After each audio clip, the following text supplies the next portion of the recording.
Pumanaw na sa edad na 45 ang veteranong aktor at komedyante na si Joey Paras dito lamang ika-29 na Oktubre taong 2023, ayon sa post ng kanyang pamangkin. Matatandaang nakilala si Joey nang pagbidahan niya ang pelikulang Bikekang ni Direk Wendy Ramos. Dahil dito ay naging matunog ang kanyang pangalan dahil sa kanyang angking husay sa pag-arte at pagpapatawa. Nagtapos sa University of Santo Tomas ng kursong Mass Communication at Produkto si Joey ng Tanghalang Pilipino.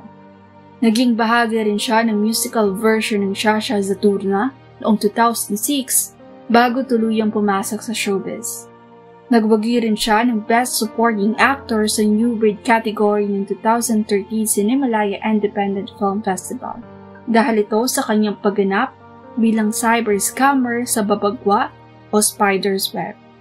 Napabalitang noong Hulyo ng taong 2018 ay sumailalim si Joey sa isang heart surgery. Ninamaan din siya ng COVID-19 makalipas lamang ang 2 taon pagkatapos ng kanyang operasyon. Ngunit, nakakalungkot lamang na tuluyan ng bumigay ang puso ng komedyante. Sa ngayon, ay kasalukuyan ring humihingi ng tulong pinansyal ang pamilya ng aktor para mailabas ang kanyang mga labi sa ospital. Kami ay lubos na nakikidalamhati sa pagkawala ng isang mahusay na aktor.